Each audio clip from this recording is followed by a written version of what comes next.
Hello, you beautiful human, and welcome back to my channel.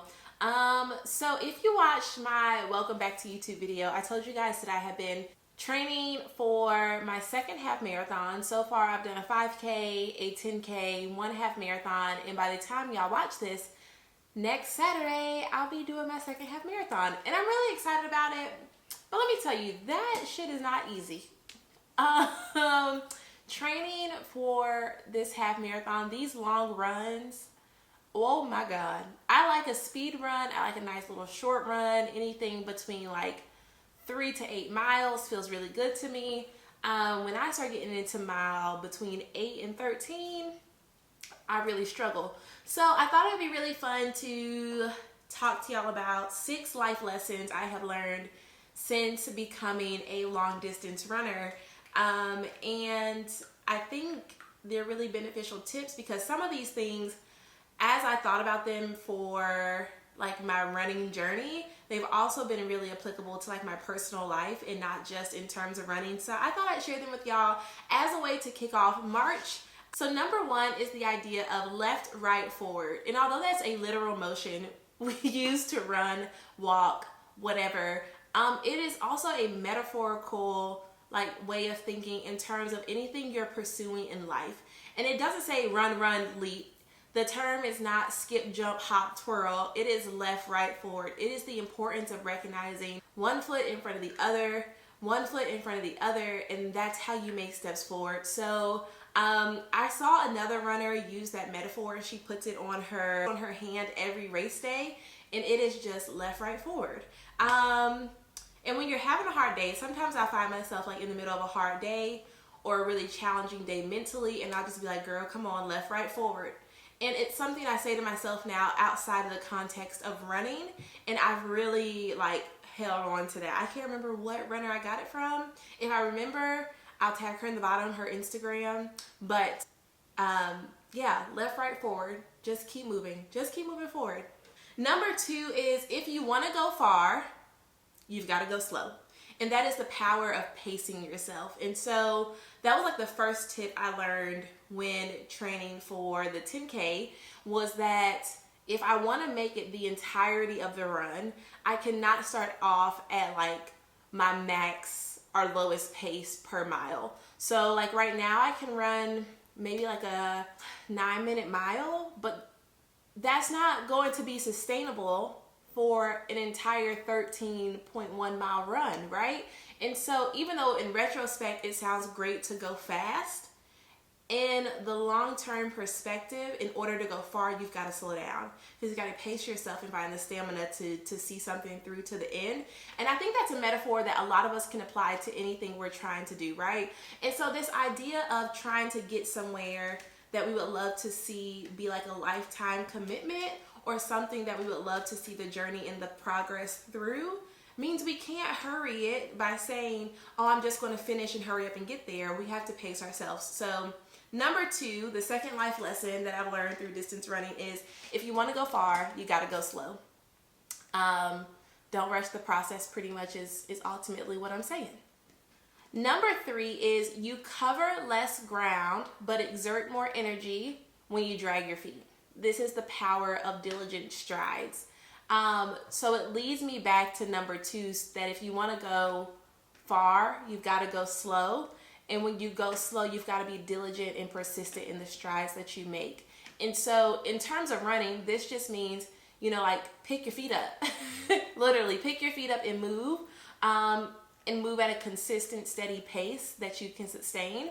But in terms of life, right, when we're thinking about the idea of covering less ground and exerting more energy, it's like the idea of using a kitchen knife to cut down a tree versus going to get an axe, right? We're going to exert more energy and spend more time cutting it down with this kitchen knife if we would just go get the axe and use the proper tools to do the job.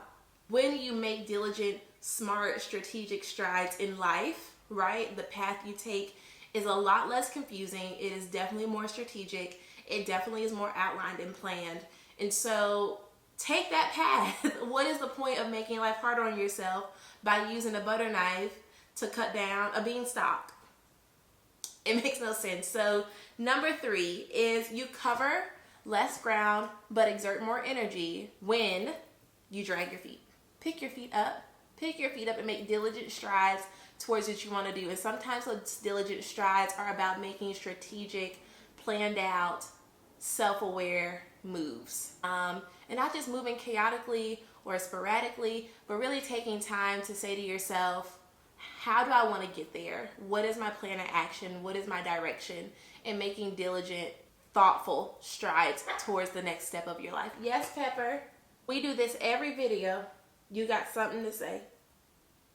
Every time, Mama, you doing something. You hungry? Jesus.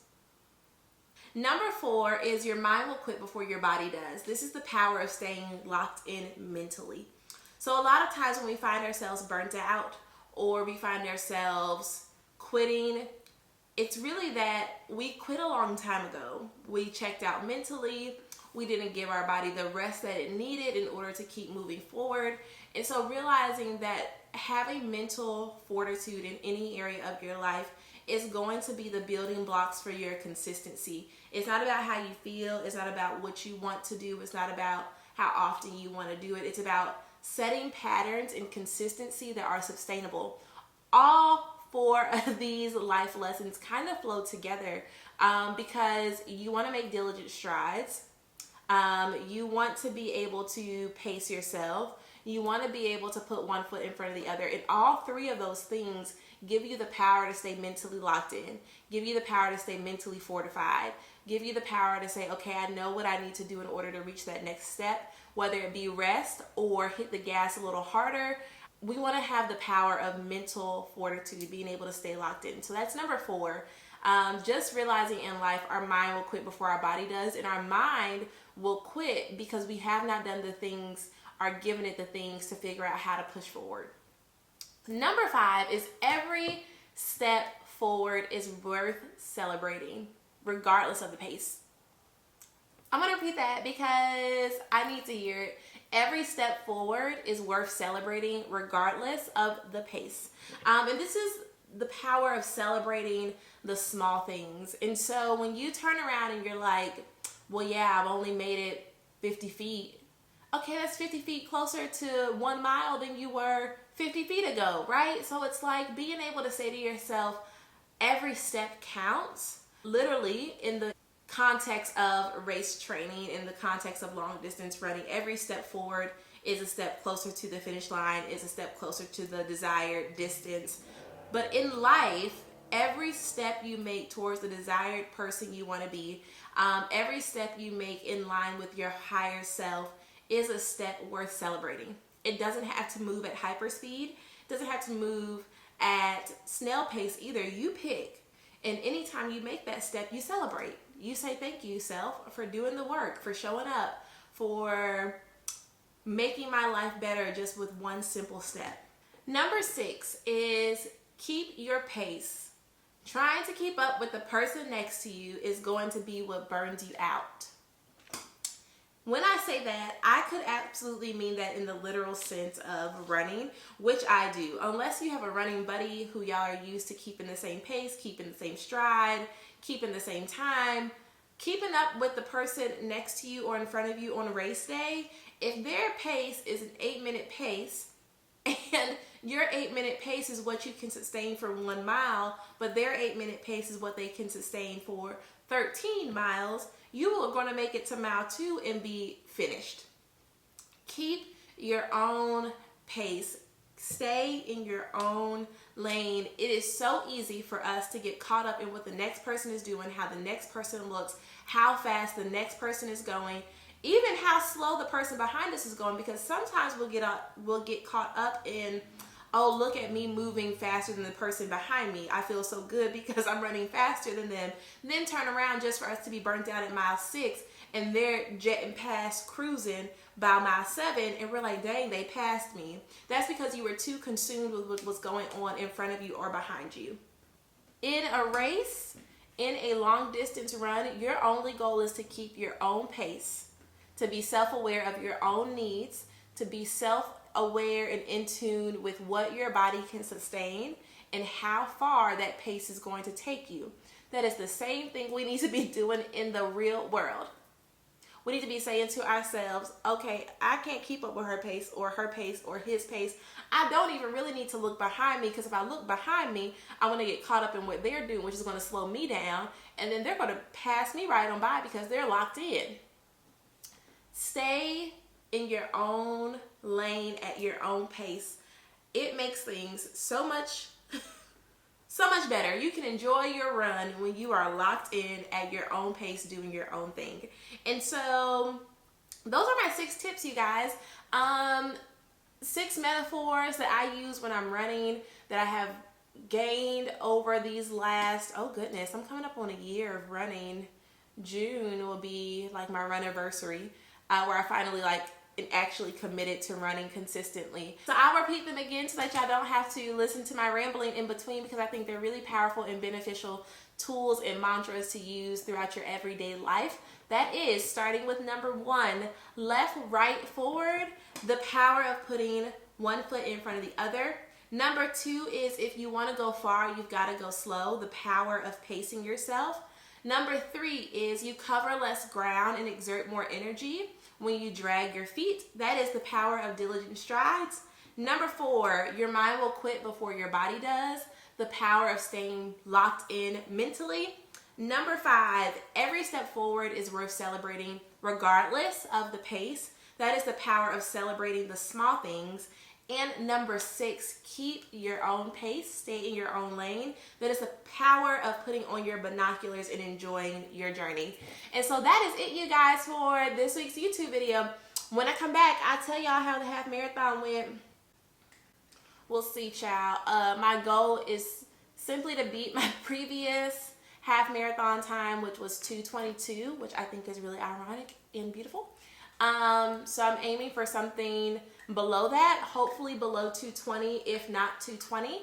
My goal is for the first 6 miles to keep keep an 11-minute pace. For the next 6 miles, keep a 10:30 or below pace. And then, races usually have a little extra distance on them. So even though like a half marathon is 13.1, sometimes it'll be like 13.5 or 13.6. So for about those last 2 miles, I'm going to plan in my head to try to have a 10-minute under pace.